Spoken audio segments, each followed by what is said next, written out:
Propina na época das privatizações, lavagem de dinheiro, contas em paraísos fiscais. O livro A Privataria Tucana provoca polêmica e acirra também a disputa política no Brasil. A primeira edição desse livro, lançado na sexta-feira, já está esgotada. As acusações envolvem gente da alta cúpula do PSDB.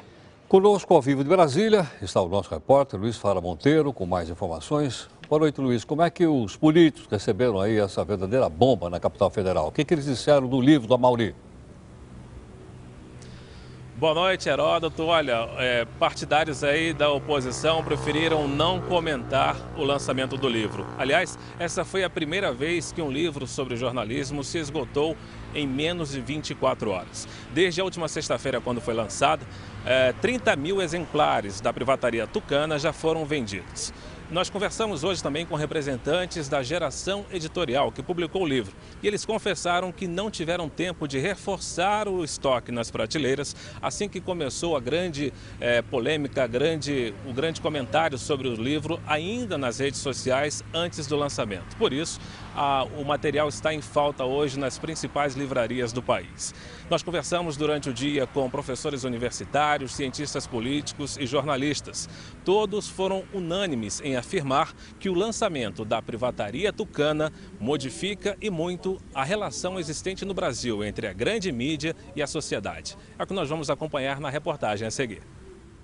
O esclarecimento de um dos episódios mais nebulosos na disputa política recente do Brasil. É com esse apelo que chega às livrarias a obra do jornalista Amaury Ribeiro Júnior. Por meio de documentos, Amaury mostra os bastidores das privatizações de empresas públicas ocorridas quando o PSDB governava o país. Os documentos conseguidos de forma legal em cartórios e outras instituições mostram um suposto desvio de recursos públicos para o exterior. Empresas em paraísos fiscais lavavam o dinheiro sujo, inclusive do recebimento de propina, trazendo para o Brasil como se fossem recursos de investimentos em empresas nacionais. Entre os principais beneficiários estariam familiares do ex-governador José Serra. Outra denúncia do livro traz Serra como líder de um esquema de espionagem contra o colega de partido Aécio Neves. Serra e Aécio disputavam a indicação da legenda para decidir quem enfrentaria Dilma Rousseff nas eleições presidenciais. A chegada de Privataria Tucana no mercado editorial produziu um fenômeno no mínimo curioso na mídia brasileira. Vários veículos de imprensa considerados de abrangência nacional praticamente ignoraram o debate que houve sobre o livro nas redes sociais. Esse exemplar que você viu na imagem pertence ao gerente da loja, só para ilustrar. A curiosidade dos leitores é tanta que a obra se esgotou em menos de 24 horas em todo o país. A próxima remessa só chega no fim de semana. Mesmo assim, já tem vários clientes na lista de espera. Tem muita gente procurando, a gente teve que organizar uma lista para receber na próxima remessa, que está chegando até sexta-feira. Um dos poucos líderes tucanos em Brasília, nessa segunda-feira, o senador Álvaro Dias não quis comentar o caso. Para esse jornalista, o lançamento do livro traz uma nova relação entre sociedade e imprensa. E o outro fenômeno, que é o fenômeno dentro do fenômeno, é que um livro desse, que vende como pão quente, que tem uma repercussão enorme nas redes sociais, no Twitter, no Facebook, na internet, ele simplesmente se tornou um fenômeno invisível para a grande mídia, para essa chamada grande mídia. Porque essa mídia velha, né, que está vivendo em absoluto descolamento da realidade. Para esse cientista político, o episódio mostra a força das mídias sociais. O fato das grandes mídias não terem anunciado o livro não inviabilizou o seu lançamento, muito pelo contrário. Por meio de canais alternativos, esse livro se divulgou e foi vendido em grande escala. Ou seja, hoje ninguém mais controla a informação. E voltamos a falar direto de Brasília. Como nós informamos na reportagem, nenhum representante do PSDB quis comentar o conteúdo do livro. O partido apenas se manifestou sobre uma reportagem publicada numa revista semanal, dando conta de que integrantes do Partido dos Trabalhadores teriam contratado um falsificador de documentos nas eleições de 2006 para comprometer os partidos de oposição. Ainda falando sobre o lançamento do livro, Heródoto, curioso, nesta livraria onde nós estivemos hoje à tarde, nós passamos por lá cerca de uma hora, é que tinha um grande número de clientes querendo comprar o livro, e não tinha, já está esgotada a primeira edição, e também muitas pessoas perguntando que livro seria esse, porque não tomaram conhecimento da existência da obra. Ou seja, as pessoas que têm costume de participar das mídias sociais, Facebook, Orkut, Twitter e por aí afora, conhecem Privataria Tucano, desde a semana passada antes do lançamento. E as pessoas que acompanham outros veículos da grande mídia não tomaram conhecimento da existência do material. Heródoto. Ok, Lula, obrigado. Bom, eu mesmo fui ontem à noite na livraria Saraiva, aqui em São Paulo, no Shopping Genópolis, não vi lá. Eu li lá por baixo, não tinha o livro, você está lá no primeiro andar. Eu fui lá no primeiro andar, também não vi. Vi lá Steve Jobs para todo lado, Boni, etc. Mas o livro do Amaury eu não vi. Bom, mas quem está aqui conosco também é a nossa comentarista, a Cristina Lemos. Cris, boa noite. Como é que foi a reação, então, dos tucanos ao livro publicado pelo nosso companheiro aqui, o Amaury Ribeiro Júnior? Olha, Heródoto, reação orquestrada, viu? Até os mais combativos tucanos se fecharam. Você viu aí o senador Álvaro Dias todo sorridente, né? Pois é, nem ele não quis comentar, não. O ex-presidente Fernando Henrique Cardoso lembrou que o autor está sendo indiciado pela Polícia Federal e usou o fato para fugir da raia. A ordem geral entre os tucanos é não dar espaço para o livro, nem comentando criticamente. O livro que é altamente negativo para muitos dos mais importantes representantes do PSDB, não só para José Serra. Os políticos dos outros partidos, até do PSOL, tentam ficar aí de fora da briga. Usam o argumento de que ainda não leram, ainda não tomaram conhecimento. Mas o fato é que o livro, como você viu, está esgotado também aqui em Brasília. O Lula mostrou aí o último exemplar que estava reservado para um cliente da livraria. Olha, não teve para ninguém comprar hoje aqui em Brasília. Outro dado sintomático é que a reportagem de capa da revista Veja, acusando os petistas de falsificação de documento para incriminar adversário, saiu junto com o livro. Talvez essa tenha sido a reação indireta mais expressiva ao livro. Heródoto. Agora, Cris, você chegou a procurar o pessoal aí do Comando Geral do PSDB aí em Brasília? Alguém atendeu? Deram alguma resposta? Disseram alguma coisa? Procurei sim, viu, Heródoto? Eu fiz contato aí com a sede do PSDB aqui em Brasília e a resposta é que o presidente do partido, Sérgio Guerra, não vai se manifestar.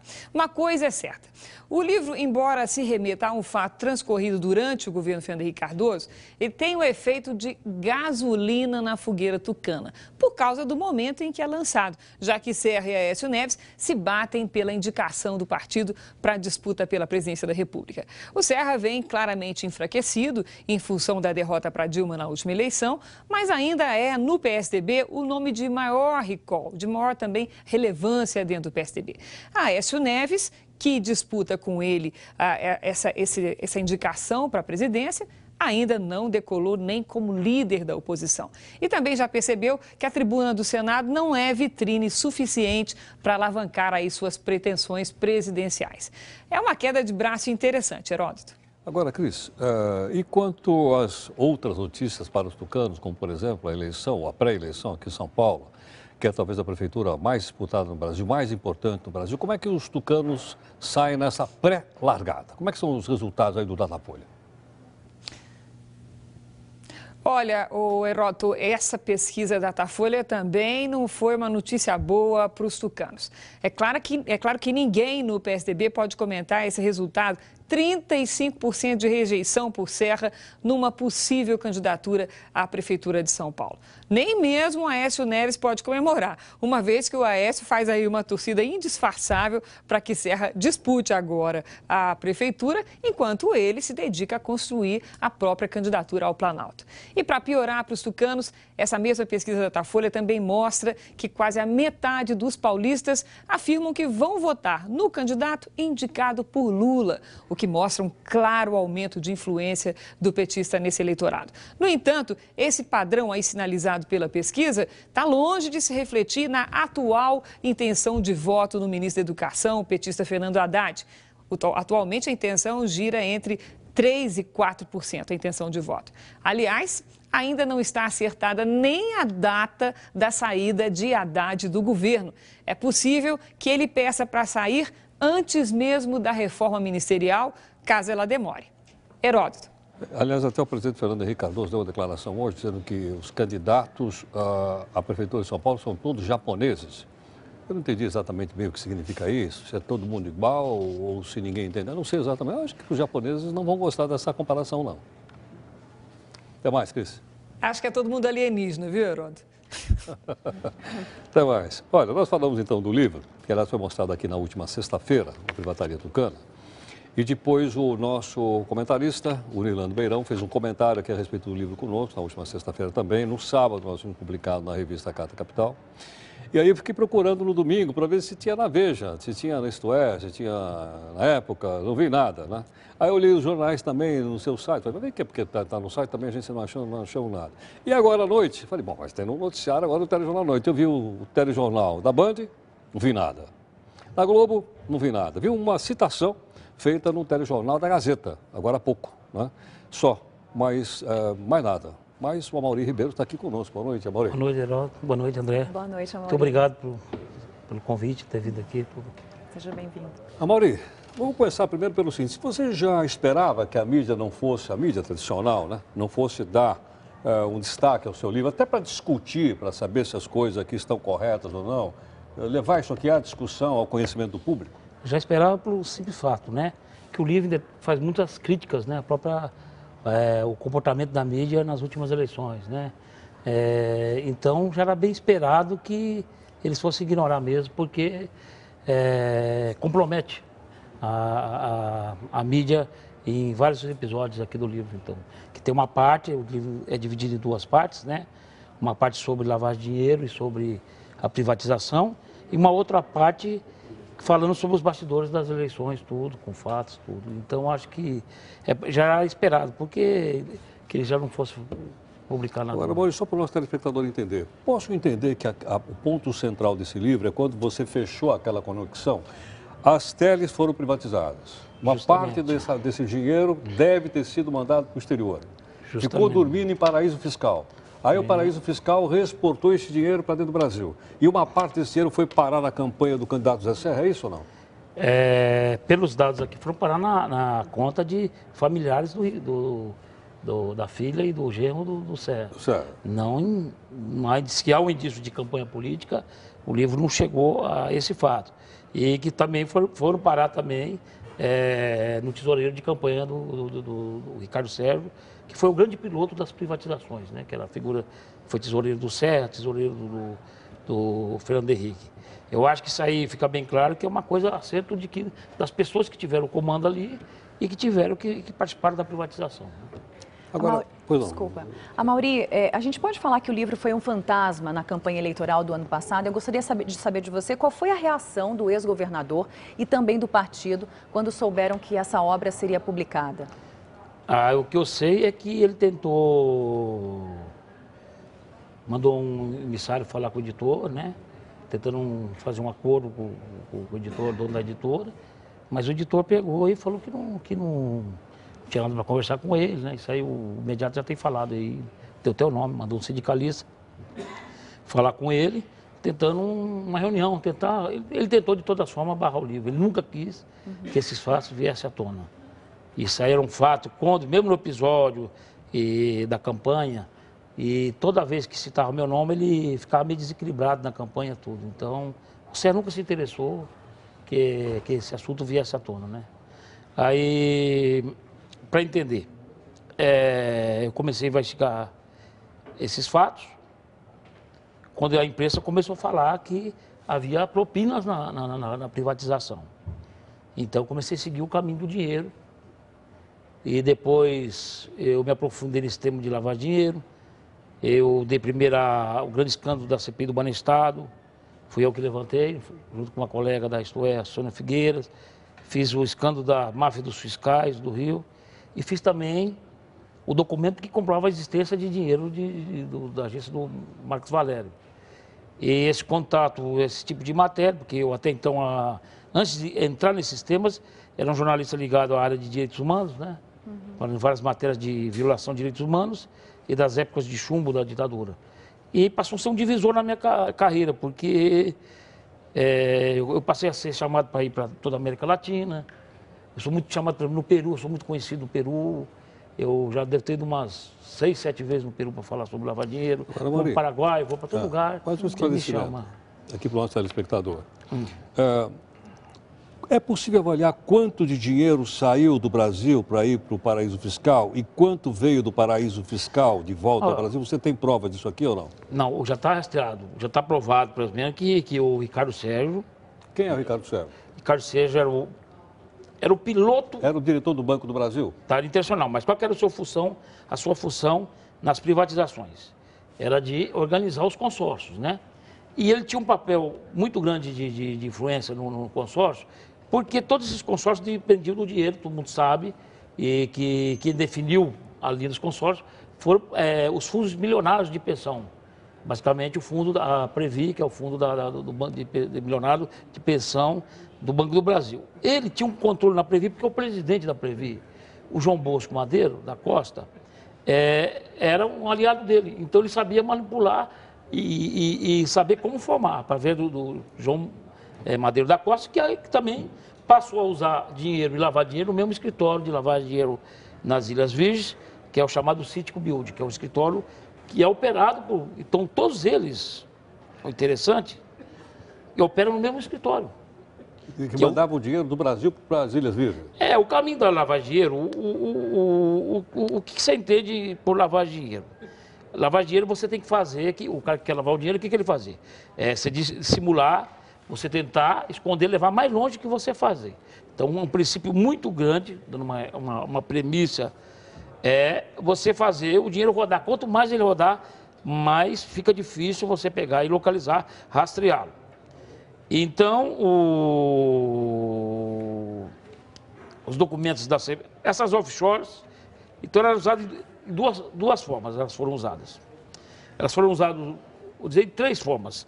Primeiro, elas foram usadas pelos doleiros para enviar dinheiro para o exterior através da agência do Banestado em Nova York, que se tornou a maior lavanderia do mundo. Eu chego a sair, um colega... Quanto de dinheiro? Tem ideia? Foram rastreados, se falava em 30 bilhões, né? 30 hoje, bilhões. De reais? Eu tenho conversado, que eu gosto do tema, tem um doleiro que está colaborando comigo. Ele disse que hoje, com a operação que resultou na prisão da Farol da Colina, né? Hoje você não está se mandando mais para esse duto sujo, mas diz que o sistema se tornou autossustentável. Segundo esses doleiros, existem 2 bilhões. Então, como que se movimenta hoje essa lavanderia dentro lá dos Estados Unidos? Através das operações a cabo.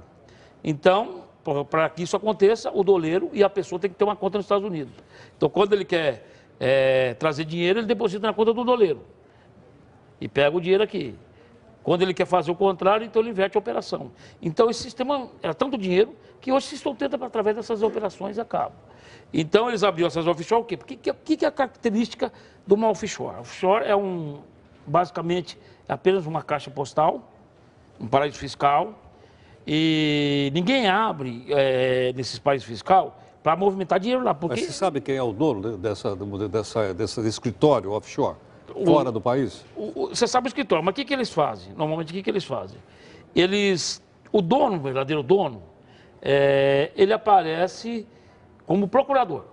Então, o verdadeiro dono da offshore, ele pega e são escondidos. Aí o dono do escritório, que é sempre o mesmo dono, vai no paraíso fiscal, e nomeia uma procuração para o próprio dono. Só que, e aí o que ele vai fazer? Então, essa empresa, então, eles montam essa offshore. Só que daí eles vão investir aonde? Nessa própria empresa correlata que tem no Brasil. Então, quer dizer, então ele pega o dinheiro da empresa dele, investe na própria empresa. Lá, e põe aqui no Brasil. Só que o que ele faz? Ele aumenta o capital da sua empresa? Justamente, ele faz integralização de capital, justamente. Aí integralizar capital é o economês, é você tacar, colocar o dinheiro à vista, porque às vezes o leitor não entende esse dado. Você teve ideia do fluxo que entrou aqui? A Decidir, por exemplo, a história da Decidir, para você entender a história da Decidir, que é uma história que está rondando na internet há mais de 10 anos, né? O que é a história da Decidir? Eu consegui mapear a ida, a volta, tudo do dinheiro. Então, a Decidir, vamos contar a história. A Decidir é uma empresa aberta pela Verônica Serra e aberta pela Verônica Dantas em Miami. Miami ali, que fica próximo É um dos Estados Unidos próximo Verônica às Ilhas filha Virgens de José Britânicas. Serra, Tem é as Ilhas Virgens Americanas e do outro lado tem as Ilhas Virgens Britânicas. Só para eu saber, a Verônica Serra é filha do Serra e a Verônica Dantas é irmã do Daniel Dantas, é isso? Justamente. Tá, como tá no Então, livro. no site deles, eles não negam que faz. Quem tacou dinheiro foi o Opportunity, um dos ganhadores do consórcio da Tele. Que é o banco do Daniel Dantas. Do Daniel Dantas, justamente. Aí o que acontece? Eles precisavam criar, primeiro, que ela era uma pessoa milionária, tudo. Aí fizeram uma matéria numa revista aliada do Daniel Dantas, dizendo que ela era uma gênia da internet, que ficou rica da internet, de uma justificativa. Só que em 2002, durante a campanha do CEA, o Dantas estava com um problema de se acertar com os fundos ali. Então ele mesmo mandou divulgar a mesma revista que é aliada dele, a sociedade. Hoje, a gente sabe que eu participo de uma entidade com sede dos Estados Unidos que se chama ICIJ, Consórcio Internacional de Jornalistas Investigativos. Quando ele jogou isso no ar, né, eu sabia que esses documentos dos Estados Unidos, tudo está na internet. A Junta Comercial, hoje São Paulo também colocou, está tudo na internet. De Miami tem um site que chama www.sambi, está tudo na internet. Então apareceu todas as documentações, inclusive aparece... Aí você colocou tudo no livro? Essas documentos que Toda já era conhecida, essa que... parte já se falada na internet. Tá. Aí, o que ela pegou e falou? Primeiro ela falou que ela não era dona, está mostrando que é dona. Falou que essa empresa fechou, que a empresa fechou, que essa empresa que é Decidir, que está no período que a empresa fechou, né? Então os documentos aqui, fechou. Agora, o que eu descobri na junta comercial e descobri também nos cartórios de título documentos. São Paulo e Rio de Janeiro, tem os cartórios aqui funcionam, os cartórios de títulos e documentos aqui funcionam como uma verdadeira vacina contra a lavagem de dinheiro. Porque essas procurações de offshore, essas coisas, tudo em cartório de títulos e documentos. Então hoje você não precisa procurar todos os cartórios. Eles têm uma central de distribuição, que você vai lá dar o nome da pessoa, e rastreia tudo. Aí começa a aparecer aquelas coisas mais... esquisitas e totalmente amadoras. Por exemplo, o genro do céu, o Alexandre Bourgeois, ele assinava como diretor da própria offshore, não era só como procurador, e assinava com a mesma empresa com o mesmo nome no Brasil, que integrava o dinheiro e jogava o dinheiro para ele mesmo, entendeu? Sim. Então o que aconteceu? Então voltando a Decidir. A Decidir, quando ela deu uma declaração, disse que fechou a empresa. Eu mostro que não fechou. Documentos que eu localizei, o quê? E está aí no livro. Está no livro. Listo com tradução juramentada, que pode ser obtido por qualquer cidadão, mediante ao pagamento de uma taxa, no cartório terceiro, cartório de títulos dos documentos. Tá. Não é coisa segredo. A gente aprendeu o modo operante de rastrear dinheiro, né? E o que aconteceu? Que não fechou. Para onde que foi fechar? Para onde foi o dinheiro? Os mesmos 5 milhões? Foi para onde? Para o sítio. Para as Ilhas Virgens, para o mesmo escritório... 5 milhões de dólares ou de reais? Era o correspondente a 5 milhões de dólares, ao menos 10 milhões de reais na época, o câmbio variável. E o que eles fazem? Ela pega, cria uma empresa também com o mesmo nome no Brasil. Eu vi que você tem um conhecimento de economia, que você matou a charada na coisa, né? Porque é difícil falar. Então, o que ela faz? Faz uma integralização, como você falou, isso que acontece. Ela integraliza o capital. Agora, quem integraliza o capital é a própria empresa deles. Então, você pega, sai de Miami, vai e vem. Isso parece uma coisa, há muitos anos, uns grupos de pessoas que a gente contra esse tipo de lavar dinheiro. Esse livro, a intenção principal não é coisa partidária, é acabar com esse mecanismo, porque esse mecanismo que usa aqui, hoje está tendo condenação. O pessoal que restou da Georgina, aquele pessoal, foi condenado recentemente do juiz com uma operação igual. Eles vão lá, injetam dinheiro na mesma empresa dele no Rio de Janeiro, e depois, recentemente, aqui na Record, eu e o colega Luiz Carazeiro e o Tony, a gente rastrear o dinheiro da Saúde, do Ricardo Teixeira, é a mesma coisa. Ele pega o dinheiro, aumenta o capital aqui e a Saúde joga. O procurador quem que é? É o próprio sogro do João Avelange e o irmão do Ricardo Teixeira. Então você vê, e daqui está distribuindo, são umas coisas assim que parecem complicadas, mas que hoje é usado por todo mundo, uma operação ficou banalizada. Agora, por que isso não acaba definitivamente? Bastava uma medida muito simples, que era proibir, como eu falo no livro, que essas empresas offshore, a entrada na capital dessas empresas ou coisa. Outro modo operante que foi muito usado pelo Dantas, pelo Ricardo Teixeira, era em operações casadas também, mas operações mais complicadas na Bolsa de Valores. Eles emitiam papéis com um valor de deságio e compravam um valor maior lá. É uma operação sempre casada, operações... E o que era a intenção?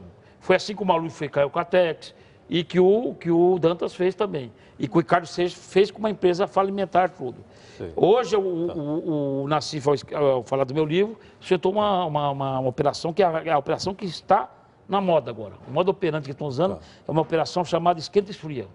É uma operação casada. Esquenta e esfria é uma operação que o cara não perde nas duas pontas, né? Ele ganha menos. Só que essa diferença que dá é o dinheiro que ele lava, entendeu? É uma coisa sofisticada. Isso que ele me falou foi um doleiro, conhecido doleiro, que me explicou isso aí, que a gente tenta...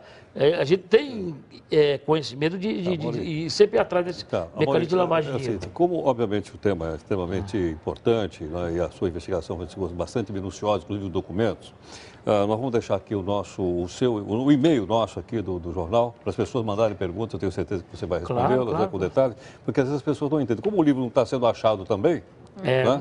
Diz que eu sou melhor escrevendo do que falando, né? Então, mas porque é difícil, é muito difícil. Isso que eu falo, a gente... E a coisa que tem me agradado muito, né? É as pessoas que leem disso, estão entendendo, porque quando eu fiquei um ano todo...